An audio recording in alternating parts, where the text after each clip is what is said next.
大家好，各位早晨，我係你哋嘅老師。咁今日咧，我介紹下自己先。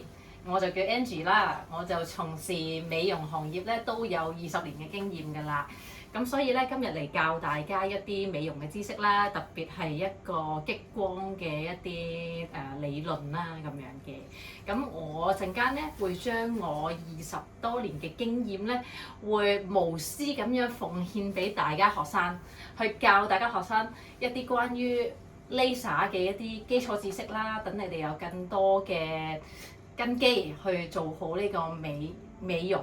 或者可能我哋在座有啲人啦，就未入呢個行業嘅，咁可能聽多啲嘅話，或者又會有其他得着咧咁樣，又會對呢一行有興趣咧咁樣。咁今日咧，我哋咧就會教一啲 Laser 嘅 theory 啦。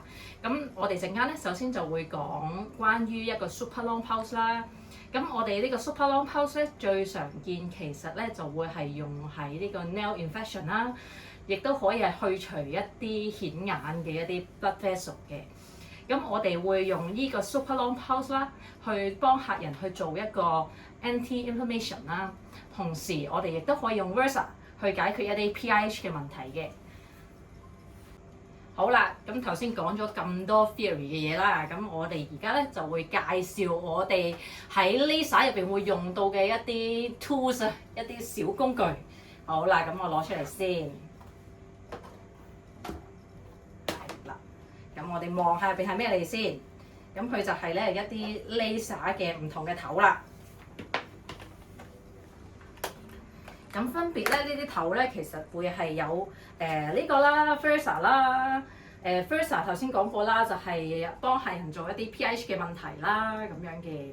咁pH 嘅問題都大家即係可能都市人都好有嚴重㗎啦。咁所以咧就用呢個頭就可以幫到佢去做到解決到呢個問題啦咁樣。咁另外我哋有 Fat Free 嘅一個頭啦，咁你見佢唔同嘅，咁佢係有一個膠嘅一個托喺度嘅咁樣，咁佢咧主要都係幫客人去做翻一啲collagen 嘅一啲補充啦，或者係一啲可能避寒嘅一啲問題嘅。咁另外咧，我哋咧都有一個叫 piano 嘅頭啦 ，piano 嘅頭，咁其實你見到piano 嘅頭咧，其實佢主要咧就係幫我哋一啲 muscle 去做翻一啲laser 啦，即係去刺激翻個 muscle 啦，或者可能刺激翻個筋膜嘅一啲損傷咁樣嘅。可能我哋或者可能有啲色素啊咁樣，我哋打走佢咁樣嘅。咁你見到一啲頭啦，上面有唔同嘅字啦，咁其實好簡單，你做開咧就會知道咧，其實唔同嘅字咧就代表唔同嘅頭啦。咁係咯。大家都應該有認識㗎啦，都望到㗎啦，就係咁啦。咁大家即係可能有暗瘡嘅問題啊，或者可能有血管好顯眼嘅問題啊，或者可能有啲人想一啲 collagen 嘅提升啊，或者可能佢哋 muscle 入邊可能有啲色素啊，咁咧就可以用呢啲唔同嘅頭去幫助到大家去做一啲處理啦。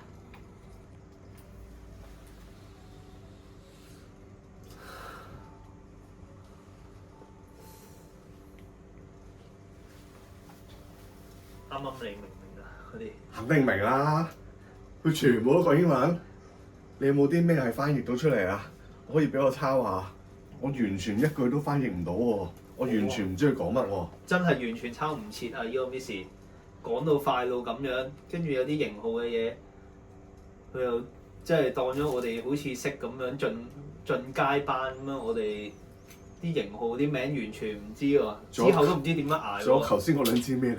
我望都冇望過喎，可唔可以 Yaman 去攞翻嚟睇啊？頭先好似3支喎。3支咩？但係佢又好似走咗喎。算啦。唯有翻屋企，下次問啦。我哋可以翻去揾下啲翻譯嘅，再商討下。睇下網上有冇啲咩可以幫到我哋啦。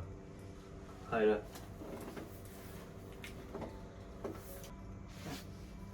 Angie 老師，咁今日其實叫你嚟咧，咁其實想分享一樣嘢嘅。咁其實咧，我哋開學以嚟咧，都未試過成班有一半人唔合格嘅。咁其實發生呢啲咩問題咧？你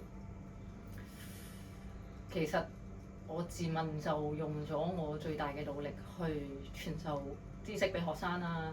我將我20年嘅經驗同埋知識教晒俾佢哋。咁我自問就盡咗我最大嘅努力㗎，亦都毫無保留㗎啦。會唔會係啲學生自己唔專心咋？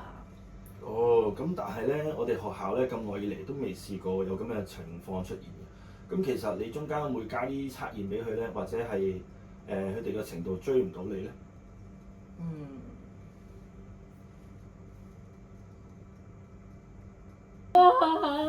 幾時做咩事啊你？你冇我嘢好唔咩？開心啊！點解啊好大壓力啊！點解啊？校長捉咗我召見啊，話有一半以上嘅學生唔合格。我自問都盡咗我最大嘅努力去教翻學生。你話我喺呢一行做咗咁多年，經驗一定有㗎啦。點解校長會咁樣覺得我啊？覺得我唔盡力啊？覺得教得唔好啊？啲學生點解會唔合格啊？我好心痛啊！你有冇諗過你啲學生佢哋其實係好有經驗，定還是係佢哋嘅文化嘅差異係點樣？有冇考慮過呢一方面啊？因為你啱啱出嚟做教學，可能有一啲嘢佢哋未必明白㗎喎。你哋有冇了解過嗰個學生？其實你咁有經驗，會唔會講咗好多專業名詞佢哋唔理解呢？可能係咁樣，我要反省下翻去。我再諗一諗，係我有啲咩問題發生咗，會令到有呢個結果。唔好咁傷心啦，翻去再睇下究竟啲學生嘅問題喺邊，可以個別睇下佢哋有邊方面唔明白，係咪？加油！飲酒先啦。 Angie 唔好走住，係啊，我未同你講完啊。頭先我見到你拎咗個頭出嚟咧，你都冇俾學生睇過，佢哋都唔知嗰嚿係乜嘢嚟嘅，你淨係自己喺度講，你要俾佢哋睇下摸下，咁佢哋先知道嗰嚿係乜嘢嚟嘅，點樣去做，係咪啊？你要叫啲學生出嚟睇㗎嘛，記住咯喎。知道。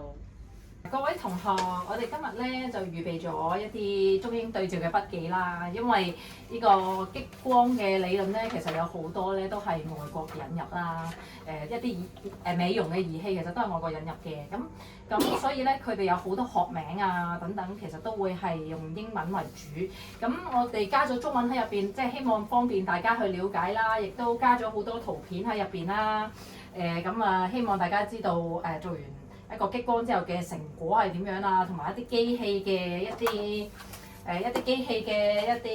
啲相片啊，咁大家可以有多啲嘅了解啦，唔好淨係講理論啊，我哋咁啊。好啦，咁今日嘅課堂咧就理論嗰度咧，我哋就講得差唔多啦。咁跟住我哋就講下喺呢個做激光嘅時候咧，一啲儀器上面，我哋平時會常見到邊幾隻嘅儀器嘅一啲頭啦，咁樣嘅一啲激光頭啦，咁樣係。咁一啲激光頭咧，有啲咧就係攞嚟大家可以傳一傳嚟睇下。咁嗱，我啱啱派俾大家嘅兩個頭咧係有啲唔同嘅。你見有一個咧就好清晰，有個透明嘅蓋啦，另外一個就係冇嘅。咁有蓋嗰個咧就係攞嚟打筋膜層啦，另外冇蓋嗰個咧就係攞嚟打一啲淺層嘅一啲皮膚咁樣嘅。咁我手上呢個就係兩個嘅中間啦。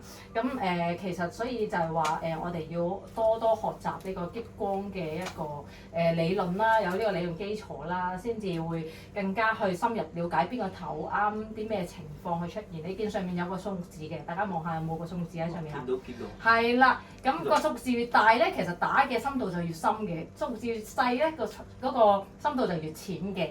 咁樣，咁頭先都講過好多一啲顏色嘅一啲光波嘅一啲理論啦，咁所以我哋根據啲理論去睇翻呢個數字，咁就好容易清晰知道邊一個係啱邊一種情況去用啦。好，仲有冇同學係未拎起過呢個儀器嘅去睇下嘅？好啦，咁大家麻煩好俾翻儀器我先咁樣。去到課堂嘅最後啦，咁我都希望咧大家咧可以咧掌握到今日所學嘅知識。雖然今日學嘅嘢好多啦，咁但係我都想大家咧真係咧唔好話記得10成啦，記得可能6-7成都好好啦。咁所以我哋今日有個小測驗嘅，係啦，每個人都要做嘅咁樣。咁好簡單，係選擇題嚟嘅啫。咁做晒10題咧，咁合格咧，咁就可以離開㗎啦。咁如果有問題咧，歡迎就繼續問我啦，留喺呢個課堂喺呢個課室嗰度。咁我都有有30分鐘嘅時間可以俾大家去發問嘅，咁樣係啦。咁但係如果唔合格咧，咁就我哋都大家睇翻啲題目咧，大家有啲咩唔識咁樣啦。好，咁而家我哋開始做個小測驗啦。哇！好幾多啊！你睇上次乜嘢都冇，係咁一大篇英文喺度。掂都冇得掂啊！今次有得掂，而且佢將嗰啲型號咧解釋得好詳細，將呢個數目越大咧，就個深度越勁。原來係咁嘅。我當時仲係唔係好明咁喎？我哋睇，起碼有圖啦，有比較，起碼有中英文嘛。你睇上次全部英文又冇碌屎搞咩？係咪先？唉，今次會問我哋明唔明啊？最緊要係啊，不過咧你小測好似頭先都係唔合格喎。小測唔合格啫。誒，我睇錯咗，褪一褪，可能褪錯格仔啫。算啦，你都係冇。